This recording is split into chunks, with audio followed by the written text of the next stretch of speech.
अपना लेक्चर अपने पास रखिए। देश को अब भाषण की जरूरत नहीं है, देश को चाहिए जवाब।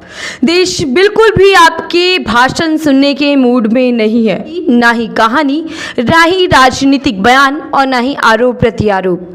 देश को अगर कुछ चाहिए तो वो चाहिए जवाब। दिल्ली के जंतर मंतर पर 20 जुलाई के दिन जब छात्र आंदोलन संसद की ओर कूच कर रहा था, तब किसके कहने पर पुलिस एक्शन, बर्बरतापूर्वक तरीके से लाठीचार्ज, पैलेट गन का इस्तेमाल, आंसू गैस के गोले, आखिर ये सब कुछ छात्रों के खिलाफ इस तरीके का रवैया, इस तरीके का एक्शन किसके आदेश पर हुआ, किसके कहने पर हुआ, किसकी अनुमति थी, किसकी रजामंदी थी और किसने ये आदेश दे दिया कि दिल्ली के अंदर देश के अलग अलग कोने से आए छात्रों पर लाठियां चला दीजिए, वो भी वो लाठियां जिनमें कीलें लगी हुई हैं। ये सवाल लगातार तेजी के साथ उठा रहे नेता प्रतिपक्ष राहुल गांधी। राहुल गांधी लगातार संसद से लेकर सड़क तक 20 जुलाई के बाद से ही एक सवाल गृह मंत्री अमित शाह से लगातार पूछ रहे। वो यही सवाल कि आखिर अमित शाह के आदेश पर क्या दिल्ली पुलिस ने सख्त एक्शन अपनाया या फिर अमित शाह को इसकी जानकारी नहीं है, और अगर जानकारी थी तो जिम्मेदारी कब उठाएंगे, और अगर जानकारी नहीं थी तो फिर जवाबदेही कब तय होगी। यानी कि दोनों ही सूरत हाल में अमित शाह सवालों के घेरे में फंस चुके हैं। राहुल गांधी तो ये तक कह चुके हैं कि गृह मंत्री अमित शाह को जल्दी ही इस्तीफा देना पड़ेगा, क्योंकि दोनों ही सूरत में अगर उनको मालूम है उनके आदेश पर अगर छात्रों पर लाठियां बरसाई गई तो भी देश आज इस्तीफे की मांग कर रहा है, और अगर उनको मालूम नहीं है कि किसके आदेश पर, किसके कहने पर बच्चों पर बर्बरता का रवैया अपनाया गया, तो इसका मतलब कि वो अयोग्य गृह मंत्री हैं, उनको अपना पद छोड़ देना चाहिए। ये तमाम आरोप प्रत्यारोप आप लोग देख रहे थे, हम लोग आपको दिखा रहे थे, सुना रहे थे, लेकिन 21 दिन बाद ये सवाल, ये आरोप और ये मांग इतनी बड़ी हो गई कि मजबूरन गृह मंत्री अमित शाह को खुद मीडिया के सामने आकर ये कहना पड़ा कि वो संसद के अंदर जवाब देने के लिए तैयार है।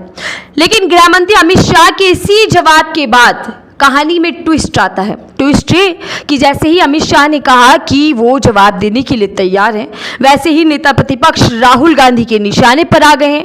वहीं अखिलेश यादव भी इस बयानबाजी में कूद गए हैं। अखिलेश यादव ने कहा कि देश का मूड अब बदल चुका है, देश इस मूड में बिल्कुल नहीं है कि वो आपका लेक्चर, आपका भाषण सुने। राहुल गांधी ये तक कह चुके हैं कि अमित शाह का गुब्बारा पूरी तरीके से फूट चुका है, और गुब्बारा फूटा जिसका परिणाम ये कि अमित शाह संसद में आने से डर रहे हैं, अमित शाह जवाब देने से डर रहे हैं, और उनकी चुप्पी ही इस बात का कबूलनामा है कि उन्होंने उन्हीं के आदेश पर, उन्हीं के कहने पर दिल्ली पुलिस ने छात्रों के साथ इतना सख्त रवैया अपनाया। साथियों, अभी तमाम कहानी आप सबको पता है किस तरीके से संसद से लेकर सड़क तक विपक्ष लगातार विरोध प्रदर्शन कर रहा है, अमित शाह के गायब रहने को लेकर सवाल उठा रहा है। लेकिन ग्राउंड पर क्या हो रहा है? ग्राउंड पर हम लगातार देख रहे हैं कि जब भी हम जनता के बीच जाते हैं तो यही सवाल और यही मांग जो राहुल गांधी कर रहे हैं, उसी मांग को जनता भी उठा रही है।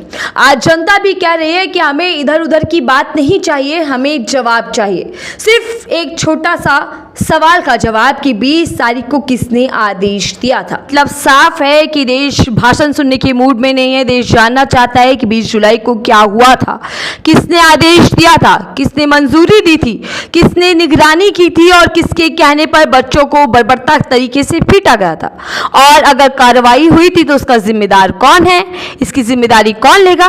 क्योंकि लोकतंत्र में माइक्रोफोन की आवाज से ज्यादा जरूरी है जवाबदेही की आवाज। लोकतंत्र में जरूरी है कि सत्ता जनता के सवालों का जवाब दे, ये उसकी जिम्मेदारी है। लेकिन इन्हीं जिम्मेदारियों से भागती हुई नजर आ रही है बीजेपी की डबल इंजन सरकार। अखिलेश यादव कह चुके हैं कि अब सत्ता के भाषण सुनने के मूड में जनता बिल्कुल नहीं है, जिसको लेकर अब जवाब सामने आने चाहिए। लेकिन उन्होंने ये भी कहा कि जिस तरीके से शब्दकोश में जवाबदेही शब्द ही नहीं है बीजेपी के, तो मालूम पड़ता है कि वो चाह रही है, वो कोशिश करे कि सत्र पूरा ऐसे ही समाप्त हो जाए, वो जवाबों से भाग जाए और जवाब देश की जनता को ना मिल पाए।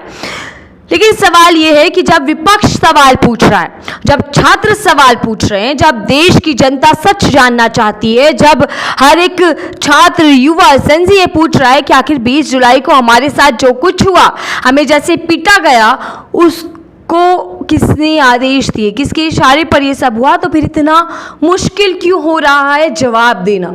आखिर एक छोटे से सवाल का जवाब दे क्यों नहीं पा रहे हैं अमित शाह?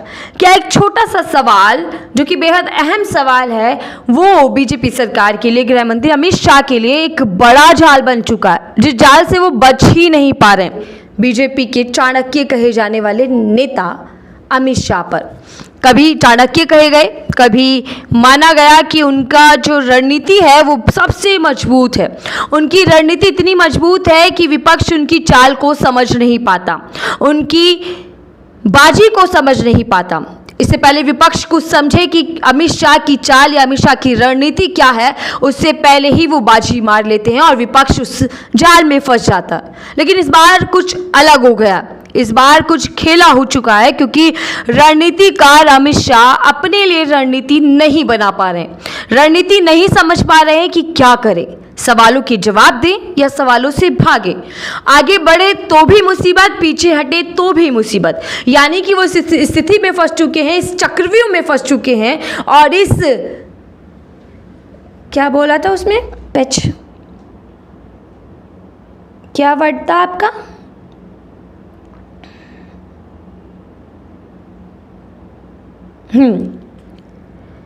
यानी कि वो इस चक्रव्यूह में फंस चुके हैं, इस स्थिति में फंस चुके हैं और इस सवालों के जाल में फंस चुके हैं कि अमित शाह ये समझ ही नहीं पा रहे कि वो करे तो करे क्या। सवालों से भागे तो भी सवाल उनका पीछा नहीं छोड़ेंगे और नया सवाल खड़ा हो जाएगा, और अगर वो सवालों के जवाब दें तो भी उनके लिए मुसीबत है।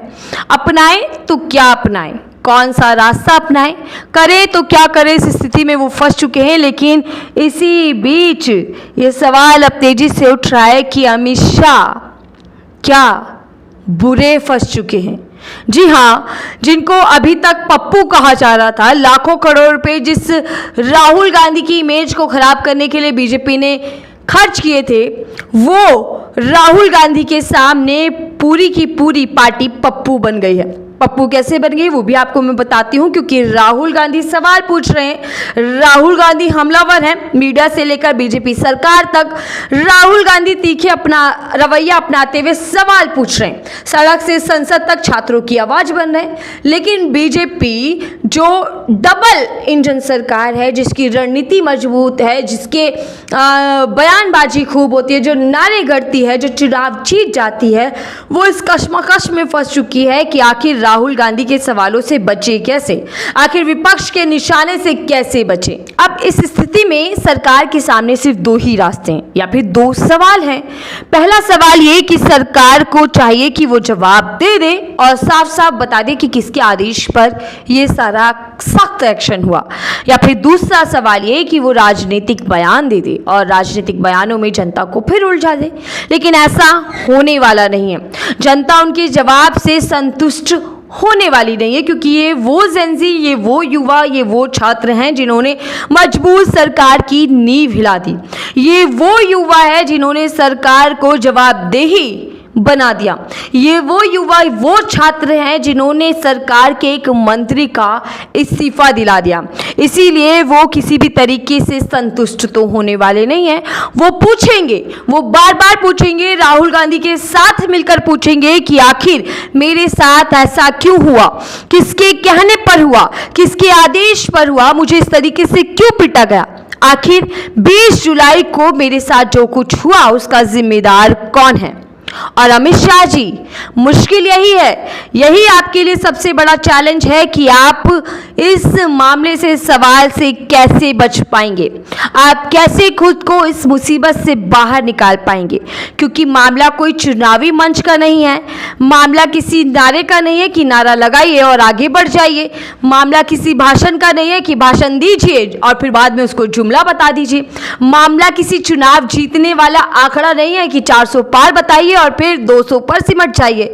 मामला इस बार है सवालों के जवाब का, मामला इस बार है देश की जनता का, मामला इस बार है उस युवा का जिस युवा ने आपकी नींदें उड़ा दी है, मामला उस विपक्षी नेता राहुल गांधी का है जो लगातार आपको बेचैन कर रहे हैं और आपके लिए सबसे बड़ी मुसीबत बनकर सवालों के रूप में आपके सामने खड़े। तो अब बिल्कुल क्लियर है कि 20 तारीख को 20 जुलाई को कथित तौर पर दिल्ली पुलिस का जो एक्शन था उसका जवाब कब मिलेगा, कब मालूम पड़ेगा कि वो आपके इशारे पर हुआ था या फिर आप उस पूरे एक्शन से अनजान थे, बेखबर थे।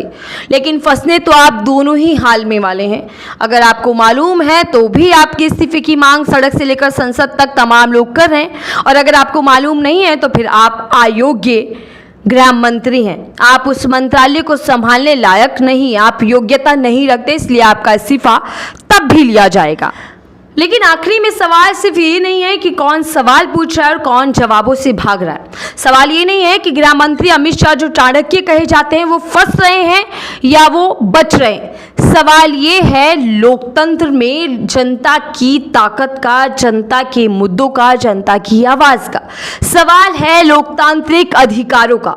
सवाल ये है कि जब भी देश की जनता, देश का छात्र, युवा सवाल पूछने उतरता है तो उसे लाठियां क्यों मिलती हैं। जब भी सरकार की आलोचनाओं को लेकर सड़कों पर उतरता है तो बदले में सामने खड़ा पुलिस प्रशासन क्यों मिलता है। जब भी वो अपनी मांग लेकर सरकार को जगाने का काम करता है तो सरकार का रवैया सख्त क्यों मिलता है। सवाल ये है कि जब देश की जनता ही असंतुष्ट है, नाखुश है, तो फिर आपकी उपलब्धियां, आपके काम, आपके विकास के दावे, आपके वादे जो खोखले नजर आ रहे हैं हर स्तर पर, उसका फायदा क्या है। पीएम मोदी हो या गृह मंत्री अमित शाह हो, दोनों ही सवालों के घेरे में फंसे हुए हैं। इसीलिए अब हर एक व्यक्ति ये पूछ रहा है, ये बोल रहा है कि अब हमें जवाब चाहिए, क्योंकि लोकतंत्र ने फिर से अंगड़ाई ली है, लोकतंत्र ने फिर से करवट ली है, और अब लोकतंत्र में फिर से लोकतांत्रिक सरकार की जिम्मेदारी याद दिलाई जा रही है। बहरहाल चाणक्य की चाणक्यगिरी तो इस तमाम मोर्चे पर फेल होती नजर आ रही है। प्रधानमंत्री भी मित्रों से फ्रेंड्स बनाते नजर आ रहे हैं, आजकल रील्स बना रहे हैं। तो यहीं से समझ लीजिए कि लोकतंत्र की ताकत क्या है। लोकतंत्र सत्ता को झुकाना जानती है, और विपक्षी तमाम सांसद और देश की जनता अब यही बोल रही है, यही पूछ रही है कि संसद में अगर गृह मंत्री अमित शाह आए तो सवालों के जवाब लेकर आए। खासकर एक ही सवाल का जवाब कि 20 तारीख को ऑर्डर उन्होंने दिया था या नहीं दिया था। संसद के अंदर क्या कुछ होगा, सत्र पूरा समाप्त हो जाएगा या उससे पहले अमित शाह जवाब देंगे या नहीं देंगे, तो सवाल बना हुआ है। इस पर तमाम लोगों की नजर है कि आने वाले समय में क्या कुछ होगा। इस रिपोर्ट को लेकर आपकी क्या राय है, जरूर बताइएगा।